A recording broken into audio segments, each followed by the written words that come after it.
Okay, here's where the target buildings were, and here's route train along this way. Well, second platoon had managed to they got pinned down right out in here, and when they got pinned down pretty heavily, that's when we pushed right along parallel with them, pushing across, because here's that open area where myself and Belmont and my corpsman, we took fire and kind of got pinned down right here because there's an island. Well, while we got pinned down, second platoon, that was enough fire because they were also taking fire from this general position as well, this position, and down here, down this axis. When we took fire here and took the brunt of the fire, at least allowed them to gain fire superiority here and gain fire superiority here with the platoon, calling mortars to hit here, hit right on that building, and it went up in smoke.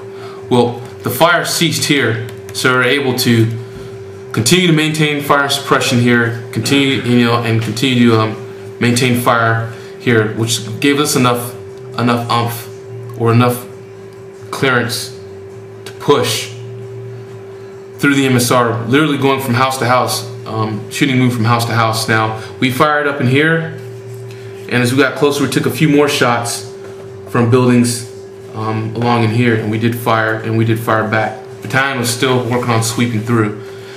Now, after the mortars, after the fire ceased here, that's what actually allowed us to go up close, because this building was definitely smoking. Just to make sure, we wanted to ensure that we killed everything in that building.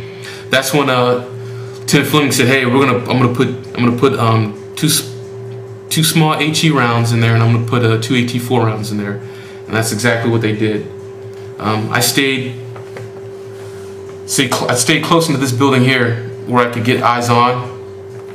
Saw his assault guys fire into those buildings, and then we pushed up. Kilo 1 had them cease fire from here, but just maintain eyes on and maintain our eyes on outboard there to allow us to push in. As soon as we pushed in towards the buildings, that's when Lima 2 finally collapsed his position here, support by fire position, and pushed in also and linked up with us to establish the outer cordon, still maintaining eyes on the tower. And literally that's where myself, and I remember talking to Gunny St. Pierre, or Staff Sergeant St. Pierre at the time, Lieutenant Autry, and we kind of